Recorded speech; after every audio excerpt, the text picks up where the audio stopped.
gente diz que morre com ela, exatamente. Exatamente. Bom, aqui a questão do tratamento, então, em primeiro lugar, a dúvida é quando tratar, né? É aquilo que nós conversamos. Tem um remédio oral, que se usou muito no passado, mas até hoje ainda se usa, que é o Prolambucil, Leukeran, um comprimido.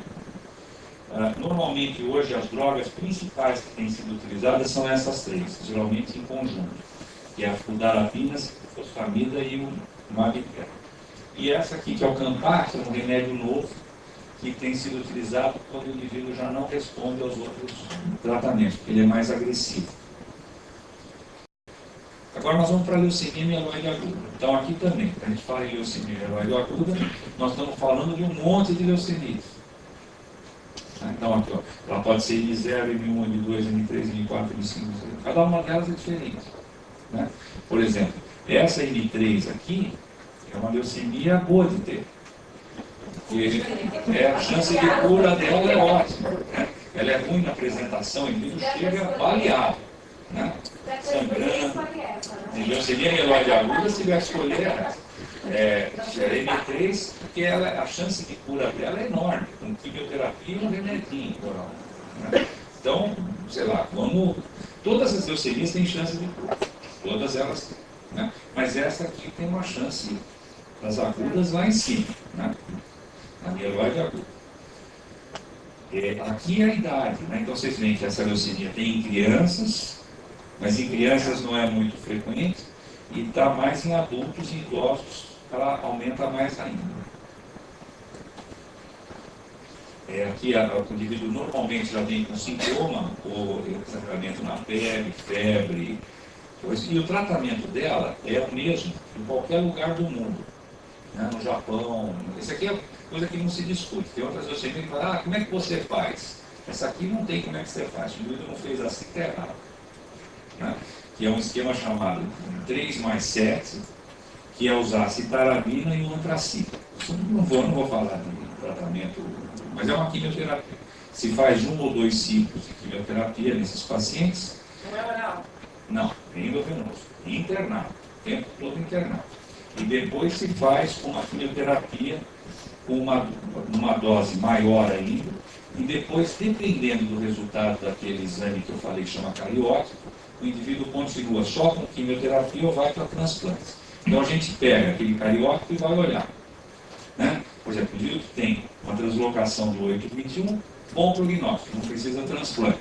Tem uma translocação -5, transplante. Então a gente vai, o médico vai olhando para essas coisas. Eu não estou aqui, só para vocês entenderem. Por que isso? Porque a gente sabe que quem tem prognóstico favorável, a chance de ficar curado é maior do que o que tem prognóstico desfavorável. Né? Você vê que mesmo de prognóstico desfavorável, a chance não é 0, mas é bem menos do que esse aqui. Então, em média, o leucemia mieloide aguda, a gente cura 50% a 60% das pessoas hoje. Os fatores de mau prognóstico é pessoas mais idosas, e PS aqui é performance estática, é o jeito da pessoa estática. Se o indivíduo está fortão, ginasta, não sei o que, vai melhor do que aquele que está acamado, entrevado, né, deprimido. Né? História de anormalidade do hemograma, porque isso pode significar que o indivíduo teve uma leucemia secundária, quer dizer, ele já tinha uma doença hematológica, que a gente chama de mielodisplasia, esse tipo de problema, não vou entrar nesse assunto, e depois ele vira leucemia, é pior. Essas alterações cromossômicas é pior que a leucemia secundária que eu contei para vocês. Então fica aquela dúvida, qual que é a melhor terapêutica? Transplante alogênico é de uma pessoa para outra. Transplante autólogo ou quimioterapia. Isso vai depender do tipo de paciente. Se a gente for olhar de uma forma geral, né, tem estudos que mostram até que elas são parecidas. Olha, esse grupo aqui mostrou 52% para quimioterapia, 43% para autólogo, 43% para alogênico, parecido. Mas depende do grupo. Se o grupo é de bom prognóstico, faz só químio. Hoje a gente sabe separar assim. Esses dados aqui, é só para vocês terem uma ideia, esses dados eu que coletei, são dados do Brasil inteiro, de todas as unidades de transplante do Brasil, que são todas excelentes. É rara, eu não conheço nenhuma que não seja boa.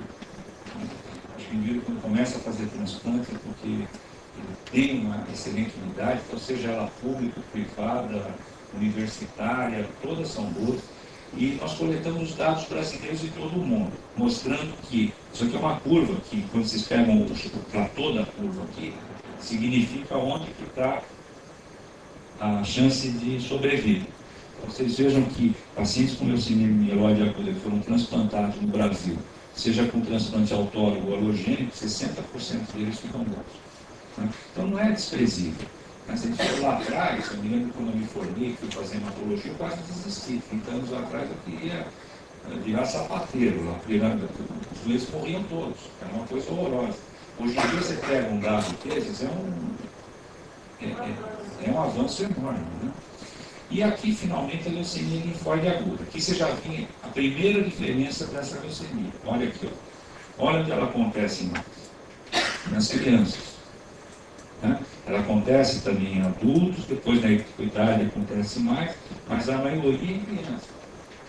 Tá? Criança pode ter 6 casos para 100 mil habitantes. Muito frequente. Né? Agora, a boa notícia é que ela cura. Ela cura com quimioterapia. Né?